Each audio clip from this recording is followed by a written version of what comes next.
고위공직자 범죄수사처가 윤석열 대통령에게 내일 출석하라고 통보했는데요. 윤 대통령은 이번 조사에도 응하지 않을 가능성이 높아 보입니다. 출석 요구서를 계속 받지 않고 있는 데다가 윤 대통령 측은 공수처에 수사권이 없다며 불법 수사를 주장하고 있기 때문인데요. 현장에 취재기자 연결합니다. 권준수 기자. 네, 고위공직자 범죄수사처입니다.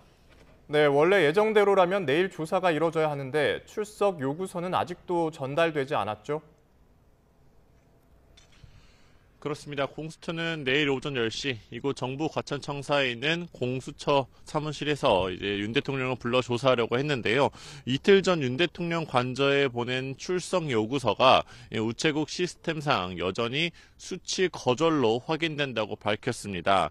또 총무비서관실 등으로 보낸 출석 요구서도 마찬가지로 이 수치인 불명으로 나타났고 이 전자공문도 미확인 상태라고 설명했습니다. 지난 18일과 25일에 보낸 1, 2차 출석 요구서도 같은 형태로 전달되지 않았습니다. 수사기관은 통상 3차례 기회를 주고도 조사를 받으러 나오지 않으면 신병 확보에 나섭니다. 윤 대통령이 이번에도 불응할 경우 공수처가 체포영장 청구 등 강제 수사를 검토할 것으로 보입니다. 다만 공수처는 윤 대통령 조사를 위한 준비 절차를 오늘 마무리한 뒤에 내일 상황을 지켜보겠다는 입장입니다. 네, 윤석열 대통령 측도 추가 입장을 밝혔다고요?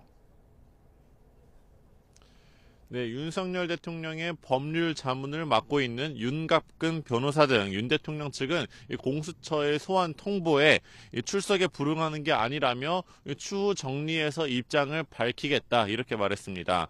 윤 대통령 측은 오늘 아침 YTN과의 통화에서 공수처의 대통령 수사권이 없을 뿐만 아니라 사전에 일정을 조율한 적도 없다며 불출석 가능성을 내비쳤는데요. 또 공수처는 불법 수사를 하고 있고 탄핵 심판에서 내란 혐의에 대해 한 번에 다룰 수 있을 거라 말했습니다.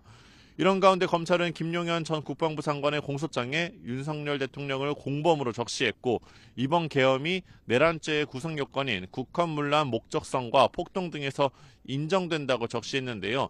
윤 대통령 측은 이와 관련해서도 검찰의 일방적 주장에 불과하다면서 객관적 정황과 맞지 않는 것을 검증 없이 나중에 이제 공개하겠다 이렇게 비판의 목소리를 높였습니다.